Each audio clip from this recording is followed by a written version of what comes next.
Como prometido, antes do intervalo, hora de entrevista importante aqui no nosso jornal, a gente tem ouvido os pré-candidatos à presidência da República, os nomes que já estão colocados. Hoje é dia de recebermos aqui no estúdio em São Paulo Renan Santos, que é pré-candidato pelo Partido Missão, partido recém-fundado pelo movimento MBL.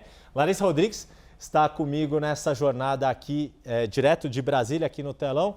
Pré-candidato, vou chamá-lo assim, muito bem-vindo aqui, um prazer recebê-lo, como a gente tem tido essa oportunidade de ouvir os candidatos. Quero começar, já que estamos a 2 dias de uma semana, 2 dias depois de um evento político importantíssimo que aconteceu, dado o ineditismo, a rejeição de um nome indicado ao Supremo Tribunal Federal, e com essa perspectiva de que, eventualmente, esta vaga que foi deixada por Luiz Roberto Barroso só seja preenchida quando um novo presidente for escolhido. Então, quero ouvi-lo sobre este assunto.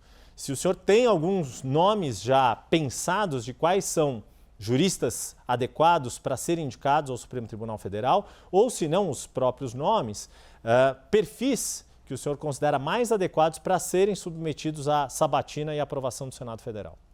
Maravilhoso, é realmente uma pergunta pertinente diante da bomba atômica política da última semana. Primeiro, muito obrigado pela oportunidade de estar aqui com você, Yuri, com a Larissa, com todo mundo, todos os espectadores da CNN, uma honra.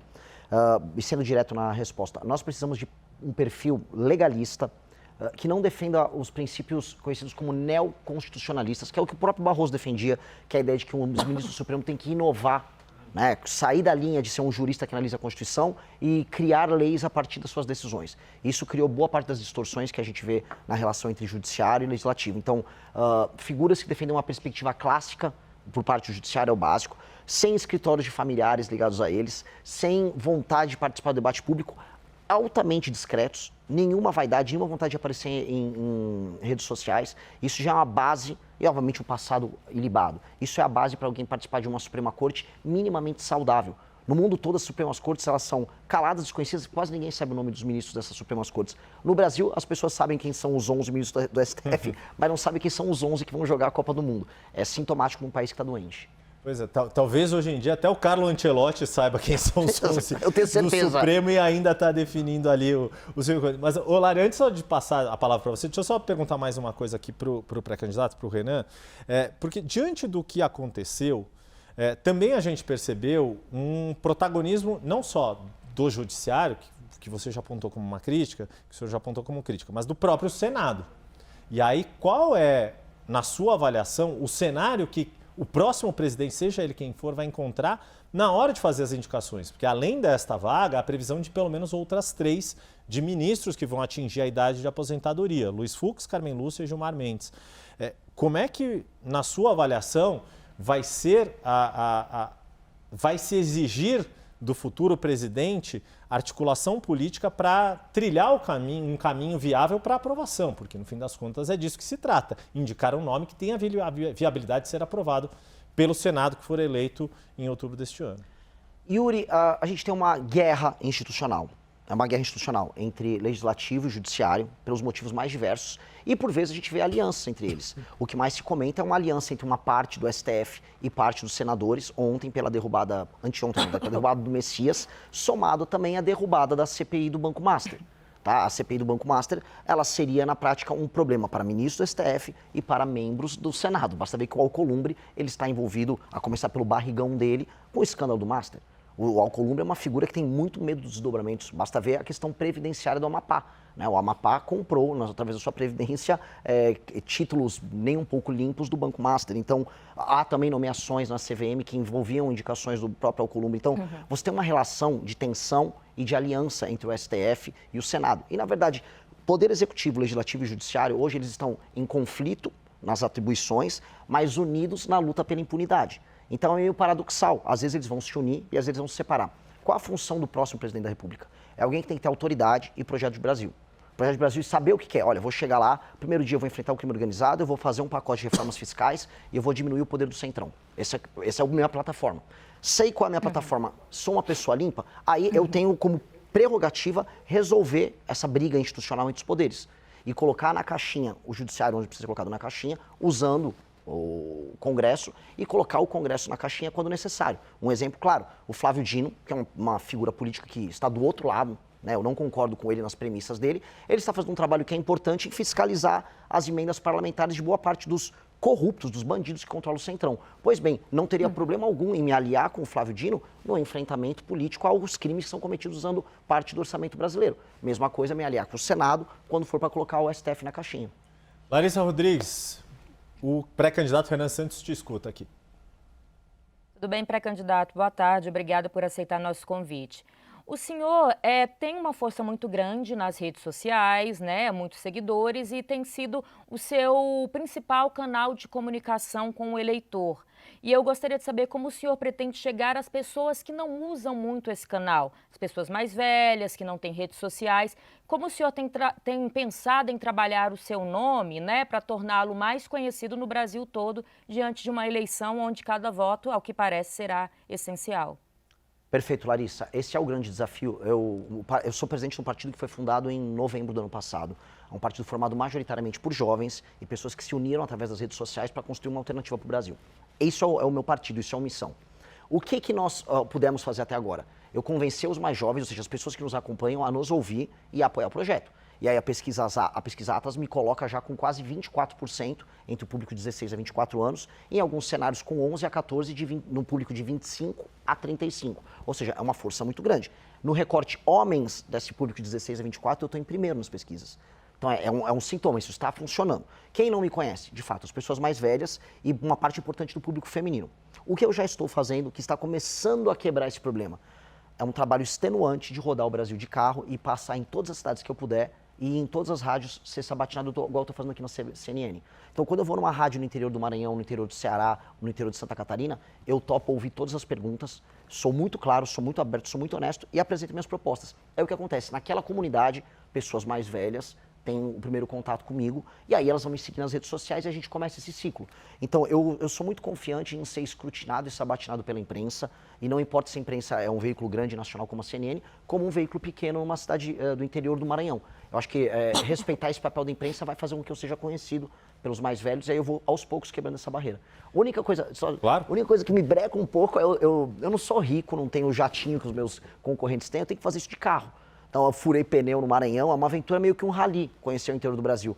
E aí eu não tenho a mesma velocidade, eu poderia estar alcançando isso se eu tivesse dinheiro há 1, 2 meses atrás, os números que eu bati na Atlas, né? Não sei se o senhor já fez essa contabilidade. Quantos estados já deu para visitar por essa logística? Uns 8, 9. Mas quando eu visito, visitar, por exemplo, Santa Catarina, o Flávio Bolsonaro vai visitar só Florianópolis. Eu rodei de Chapecó a Tubarão e foi só metade de Santa Catarina, eu fiz tudo de carro. Então, Maranhão fiz ele inteiro, né? O estado todo de carro, eu gasto uma semana inteira visitando o estado. A questão da Larissa e a sua resposta me chama a atenção, ou me faz aqui colocar uma outra questão que eu queria ouvi-lo. Como o senhor disse, o Missão é o partido mais novo, mais jovem fundado do Brasil, embora o MBL tenha uma trajetória já de mais de uma década, né? O momento em que o MBL surgiu e se tornou nacionalmente conhecido foi ali no processo de impeachment da então presidente Dilma Rousseff. Tiveram um papel crucial, inclusive com articulação, na época, com o então presidente da Câmara, Eduardo Cunha, que era quem tinha que assinar a abertura do processo, etc. A fundação do partido, ela era essencial para ter uma candidatura como a sua, ou queria entender o que são as semelhanças e diferenças da atuação do MBL com Missão. É claro que a questão ideológica, né, isso é igual, mas o que muda numa atuação de um movimento social, de redes sociais, como o senhor já explicou, e passa a ser no CNPJ partido? Tem uma série de outras questões, obrigações, deveres. E quais são os objetivos do Missão? Crescer igual os demais partidos, no sentido de poder ter acesso a fundo partidário, tempo de campanha na televisão, ter essa participação institucionalizada como os demais partidos? Yuri, eu vou responder usando o exemplo disso aqui que está na nossa mão, o celular. O público da CNN é um público qualificado, tá? Então há muitos empresários que vão entender. A Apple, que é o exemplo que eu coloquei aqui, ela sempre trabalhou a ideia de fazer o software e o hardware. Então, elas fazem o sistema operacional do computador e dos celulares e o celular em si. E quando você coloca o sistema operacional junto com a máquina, o funcionamento é melhor, há uma elegância de design, tudo é melhor para a experiência do usuário. Do ponto de vista político, eu tenho que juntar as ideias. Então eu criei a segunda maior revista de política e cultura do Brasil, que é a Valete, um aplicativo, uma rede social própria para criar novas ideias. Nós criamos o Movimento Brasil Livre, onde a gente experimenta essas ideias através do ativismo, e o Partido Político Missão, em que nós institucionalizamos essa ação política. Então, toda a experiência da pessoa que vive as nossas ideias, ela é uma experiência que faz sentido, ela é coerente. Ela participa da produção das ideias, das discussões, dos fóruns de debate, ela vai para a aplicação nisso no mundo real, fazendo ativismo. E eu acho que ser um político sem antes ter sido um ativista é como jogador de futebol que não participou da categoria de base. Você tem que aprender a protestar na sua cidade, pressionar um vereador no teu município. Se você não fez isso, você vai ser um político incompleto. Então, e ao mesmo tempo, você nunca vai ser apenas um ativista se você quiser mudar o Brasil. Você tem que entrar no jogo político, participar das eleições, vencer eleições, participar de debates. Então, agora nós temos condições de fazer isso. E havia uma demanda, tanto que a própria pesquisa Atlas demonstrou que o Partido Missão, com apenas 5 meses de vida, já era o 4º partido favorito dos brasileiros. Então, havia uma demanda reprimida por um projeto desses. Então, nós estamos entregando um projeto que é completo e, nesse sentido, o futuro para a gente será muito diferente do futuro da maior parte dos partidos brasileiros. Por que eu falo entre aspas? Porque eles não são partidos, são legendas. Se o Kassab vem aqui participar de um debate, uma discussão com você, Yuri, ele vai falar sobre como ele pode ou não apoiar o governo Lula, ou pode não apoiar o governo Tarcísio, ou seja, o Kassab não tem um partido. Ele tem uma legenda que ele troca favores com os outros. Nós temos um partido, e isso é diferente. E aí eu respeito ainda quem é partido. Eu posso discordar essencialmente do PSOL, mas é um partido, eles têm ideias e defendem as ideias deles. E aí eu quero participar do debate público enfrentando eles. Quem mais são partidos na sua avaliação? O PT é um partido. O PT é um partido de verdade, é um partido corrupto, é um partido com práticas criminosas ao longo da história dele, mas ele é um partido, ele defende teses, defende ideias, é oposição aos adversários dele. Agora, eu falar que MDB, PSD, PL, PP, União Brasil são partidos, isso é piada. Tanto que no Maranhão eu visitei cidades que eram administradas por todos eles e todos faziam campanha pro Lula. Entendeu? Então qual o sentido disso? Não tem sentido. Lari? Pré-candidato, a gente estava aqui, abrimos, né, as nossas perguntas sobre as pautas do dia a dia. Eu queria voltar um pouquinho nesse assunto. Principalmente a pauta que deve dominar os próximos dias, até as eleições, que tem sido uma bandeira do Palácio do Planalto, ali dentro do Congresso Nacional também, que é o fim da escala 6x1. Eu gostaria de saber qual a opinião do senhor, né, enquanto pré-candidato, se tem partes que lhe agrada ou não, e como tem sido aconselhado também os deputados e senadores, não necessariamente do partido, que é um partido novo, mas que, né, do antigo MBL, que andam junto com o senhor nessa esfera política, digamos assim. Eu não fujo de perguntas dessa, e eu digo isso porque eu fico vendo o meu concorrente no campo da direita, o Flávio Bolsonaro, avisar que ele não tem nenhuma posição sobre nada em termos econômicos, né? E lógico, ele tem medo de perder voto e isso trai o eleitor dele. O Flávio Bolsonaro não tem coragem de falar sobre isso. Nós somos contra essa alteração à lei e eu aviso para o trabalhador que está assistindo essa entrevista, você está sendo enganado. A discussão não é se você vai trabalhar mais ou menos recebendo o mesmo dinheiro. A discussão é se vai passar um projeto e aí você não terá mais o seu emprego. É basicamente isso. Porque nós já temos um país que está fora das cadeias globais de produção. Ou seja, as empresas brasileiras estão sendo tiradas dos processos internacionais de fazer um carro, de fazer um equipamento para um celular. A gente está ficando isolado e estamos primarizando a economia. Ou seja, a gente está vendendo soja, minério de ferro. Nós estamos ficando um país com empregos que pagam menos. Em vez de a gente gerar mais produtividade e capacidade de competir com o mundo, nós diminuímos isso. Então, nossos juros é super alto, a gente cobra um monte de imposto e a gente ilude o trabalhador. Olha, você pode trabalhar menos e ganhar a mesma coisa. Eu vou avisar o trabalhador. É mentira. É mentira, estão te enganando, estão te enrolando, o Lula está fazendo isso, igual ele falou que a taxa da blusinha não ia aumentar o preço das mercadorias, só para ele ganhar o voto, te iludindo na eleição e vencer a eleição. E a direita, que deveria ser corajosa, fazer oposição, não tem coragem de enfrentar. Aí, muito provavelmente, eles vão votar favorável, ainda vão avisar assim, olha, não caímos no truque do PT. Só que milhões de pessoas podem perder emprego, empresas brasileiras podem perder competitividade, o empresário brasileiro perde força, mas em compensação a direita não caiu no truque da esquerda. Eu não consigo acreditar nisso. Eu não consigo acreditar numa política que não seja, assim, brutalmente honesta e sincera. Então eu posso perder votos com o que eu estou falando aqui, mas eu prefiro perder o voto, falando a verdade, do que ganhar o voto e depois eu ter que fingir que eu meti o louco no período eleitoral. Eu não acredito nisso. Isso me remete a uma comparação que o senhor mesmo já fez com Javier Milei, com o que foi a campanha dele na Argentina e o que tem sido o governo dele, a forma dele de governar. O quanto que um governo Renan Santos seria uma versão brasileira de Javier Milei, o que o senhor admira e o que o senhor faria melhor do que Javier Milei tem feito na Argentina? É uma grande pergunta, Yuri, porque ele pegou um país quebrado e um país sem esperança. E acho que a virada da esperança na Argentina começou na vitória da Copa do Mundo. Aí, para mim, seria muito bom se o Brasil ganhasse, para a gente ter uma virada de esperança no Brasil. E o Milei, ele assume o país, né, nesse momento estranho, e durante o período eleitoral, ele fez o que eu acabei de fazer agora. Ele avisou, olha, eu vou fazer reformas que muitas pessoas vão dizer que são impossíveis de se fazer, que vai fazer as pessoas sofrerem, e sim, no começo vai ser difícil, mas eu prometo que no médio prazo, longo prazo, vocês vão ver a diferença. Eu vou fazer justiça através dessas reformas. Ele fala da la casta, que são os privilegiados. Eu vou mexer com os privilegiados, com os políticos privilegiados, com os magistrados privilegiados. E, pois bem, eu falo a mesma coisa. Há uma tradição, porque, assim, eu também quero avisar o eleitor, a pessoa que está nos assistindo agora. Os políticos não fazem propostas, eles falam com os marqueteiros deles e os marqueteiros avisam o que é popular de se falar no meio de uma câmera. E aí ele não vai falar, por exemplo, de uma PEC que nós já protocolamos, que altera o regime fiscal brasileiro, que é uma PEC que faz novamente uma reforma da Previdência, porque vai precisar mexer. Nós já protocolamos, desculpa, só para explicar aqui para quem está nos vendo, pelo deputado Kim Kataguiri, que é o atual deputado que o Missão tem, foi eleito na época pela União Brasil, né? Exato. E pôde migrar para o Missão agora. Então ele protocolou, exatamente, essa é uma PEC que altera o regime previdenciário e assim, quem falar para você que não vai fazer reforma nisso está mentindo, que altera as indexações e as vinculações, que são temas muito difíceis de explicar, acho que a gente nem tem tempo de explicar aqui, mas que são temas que vão ter uma resposta muito forte da esquerda e dos sindicatos. E aí todo político vai falar com o seu marqueteiro e vai falar, não, isso é impopular. O Milei falou na Argentina, olha, eu vou comprar a briga. E eu falo a mesma coisa, nós precisamos comprar essa briga e quem fugir da discussão está mentindo. Mas o que eu aviso também, vou comprar a briga, pode soar difícil no começo, mas depois de um ano eu vou poder trabalhar nas alíquotas dos impostos e eu vou poder trabalhar na queda dos juros. E aí o seu dinheiro vai valer mais e o produto vai custar menos. Aí você vai sentir que você está ganhando mais dinheiro, você vai ter mais capacidade de pagar suas contas e de viver melhor. O que eu aviso é o brasileiro, né, o corpo da economia brasileira é um corpo doente. E você não vai resolver um corpo que está doente dando sorvete para ele. O Lula ficou oferecendo sorvete para o corpo doente. Toma agora um Vale Gás, toma uma energia elétrica.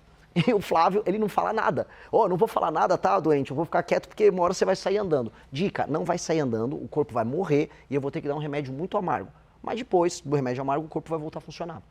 Larissa?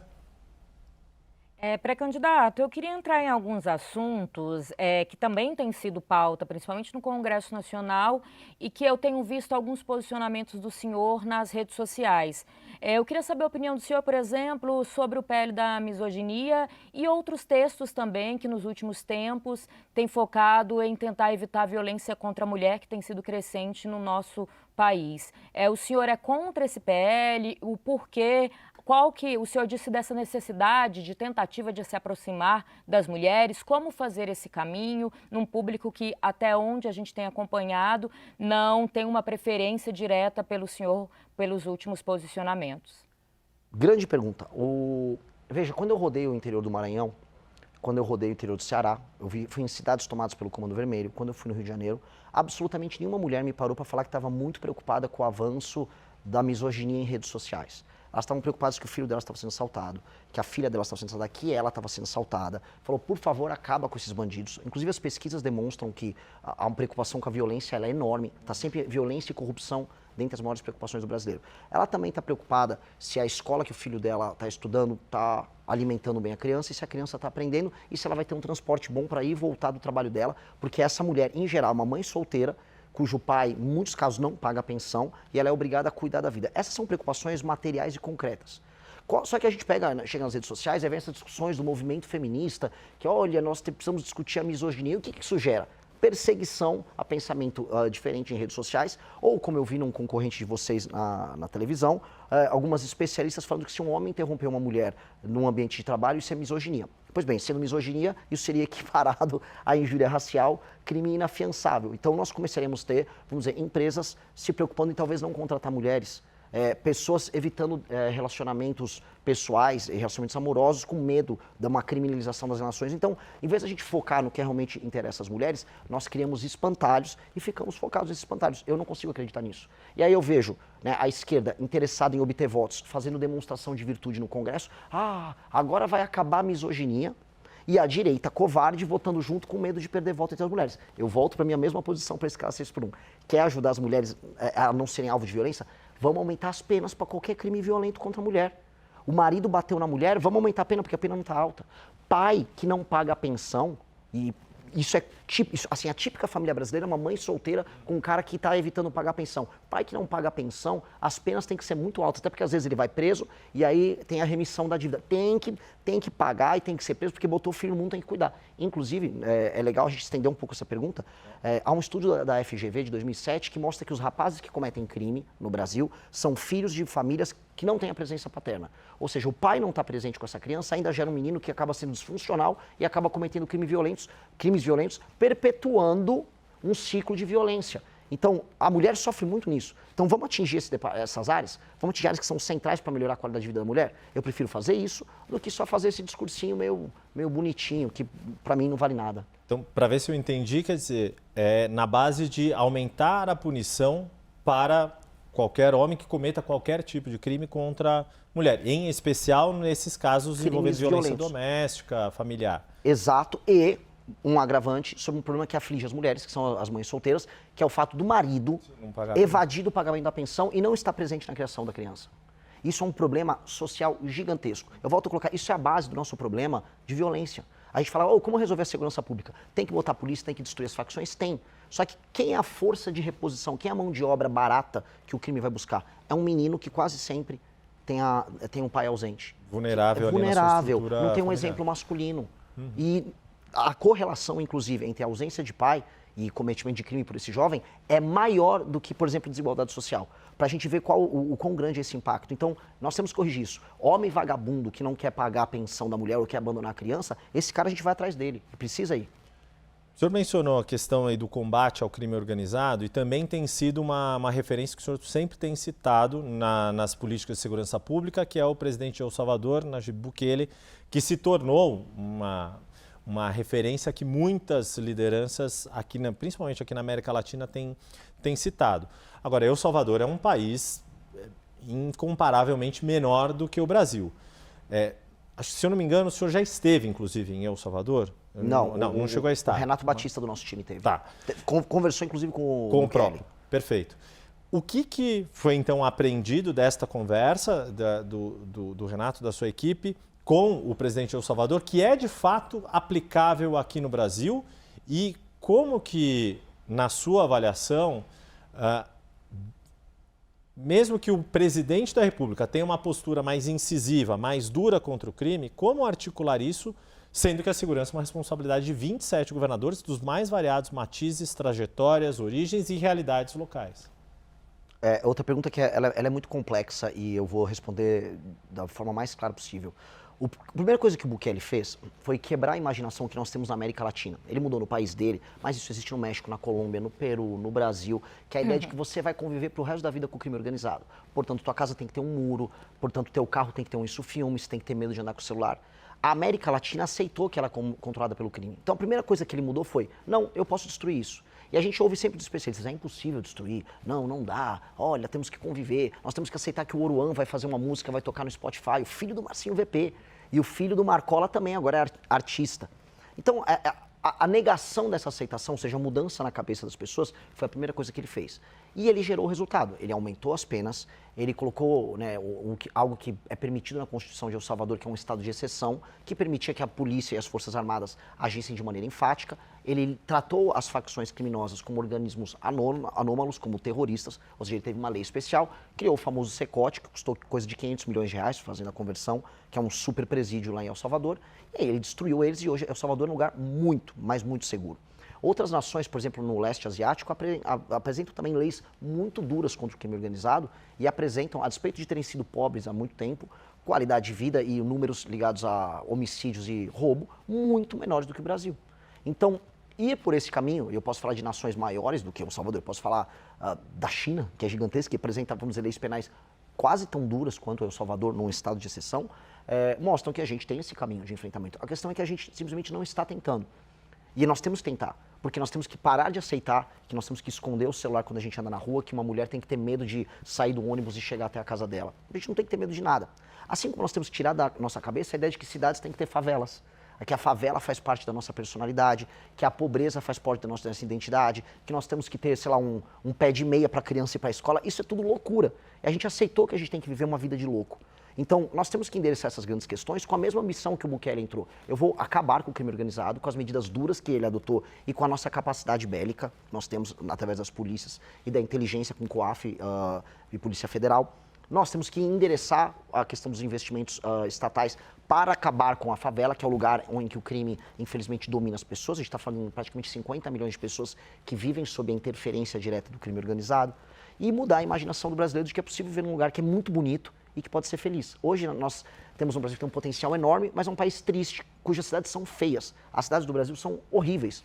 Todas as casas são muradas, as ruas são abandonadas e as pessoas têm medo de andar. Então, essa mudança cabe ao Poder Executivo. Esse é um papel do presidente. E aí, te respondendo sobre a articulação, de maneira muito simples. Há governadores que tentaram já fazer esse enfrentamento, mas eles são submetidos a uma lei penal e as leis de execução penal, que são prerrogativa do Congresso Nacional e da Presidência da República alterar. Então, quando tentaram as UPPs no Rio de Janeiro, por mais que tenha sido uma iniciativa boa, no fim do dia, se não alterasse as leis penais e o Código de Processo Penal, não resolvia nada. Se não tivesse um estado, por exemplo, se eles pudessem decretar o estado de defesa, que permitia que o BOP entrasse na casa das pessoas onde às vezes se escondia um criminoso, não ia dar, como não deu. Então, o Poder Executivo tem que criar um arcabouço legal e agir junto com as polícias estaduais, com os governadores. Se o governador está cooperando e ele executar, vamos bater as metas juntos. Se o governador não cooperar, como, por exemplo, eu tenho certeza que o governador do Ceará, que vive me processando, não cooperaria, nós vamos colocar um estado de defesa no estado dele, ele fica afastado dessa prerrogativa e nós destruímos o crime no estado dele. Meu recado é para todos os estados. Na Bahia, no Ceará, as pessoas reclamam, e a polícia também reclama, o governador não faz nada. A gente sabe onde está o criminoso, eles estão tomando a cidade, mas ninguém faz nada. Eu vou fazer. Só para esclarecer, antes de passar a palavra para a Larissa, o senhor falou estado de defesa, quer dizer, usar um mecanismo que já existe na Constituição e mais rigoroso do que, por exemplo, as GLOs, as garantias Exato. de lei e ordem, por exemplo. Que o Temer usou. Exato. O Rio de Janeiro passou por uma intervenção, Exato. era o general Walter Braga Neto. Exato. E veja só, não é um mecanismo, quem fala, isso é autoritário, isso não é autoritário. Isso é estabelecer a autoridade. O Temer tinha feito uma GLO assumindo o controle, vamos dizer, da área de segurança no Rio de Janeiro. Ok.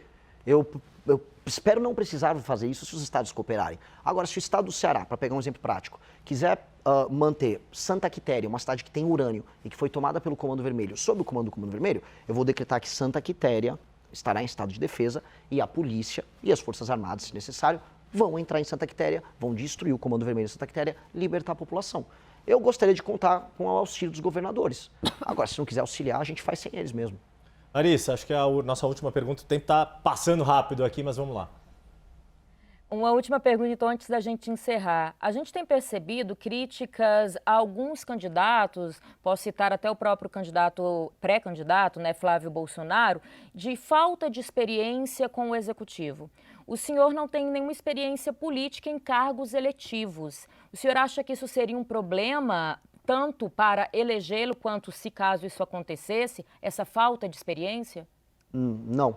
Não, porque temos grandes líderes políticos no Brasil e no mundo que tiveram nenhuma experiência em cargo eletivo pretérito e fizeram bons governos, como pessoas que tiveram muita experiência e fizeram maus governos.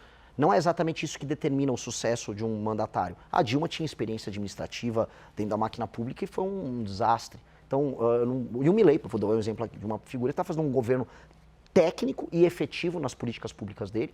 A gente pode até, eventualmente, não concordar exatamente com a política B ou C, mas ele está conseguindo fazer as entregas prometidas por ele. E uma coisa que me torna diferente dos demais eu não tive cargo eletivo, mas eu faço política de maneira efetiva há muitos anos. Por exemplo, o Zema hoje foi num podcast e falou, eu tenho mais experiência que o Renan. Veja, quando ele concorreu para o governador, ele não tinha experiência nenhuma e ele fica fazendo campanha falando que ele é um empresário e não um político. Pois bem, eu sou político sem precisar de mandato. Há mais de 12 anos, eu liderei o impeachment de Dilma Rousseff, como o Yuri bem observou, não só nas ruas, mas no parlamento, organizando o comitê do impeachment no parlamento.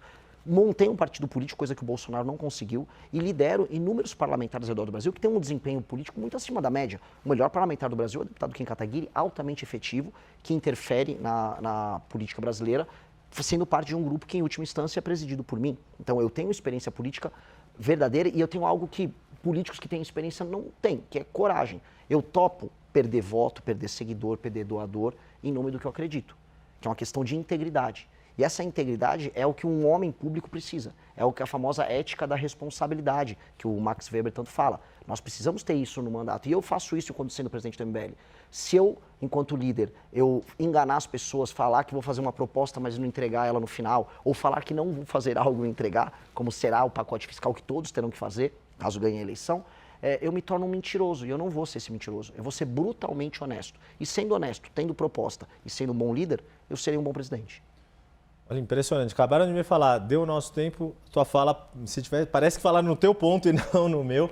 Renan Santos, quero agradecer demais a tua participação conosco, aqui agradecer Larissa Rodrigues também, e certamente ainda vamos conversar, a gente está num período ainda de pré-campanha, por isso chamamos de pré-candidato, que está colocando o nome à disputa pelo Missão, partido recém-fundado. Até a próxima, muito obrigado. Muito obrigado, foi uma honra. Obrigado a todos. Obrigado mais uma vez, Larissa Rodrigues.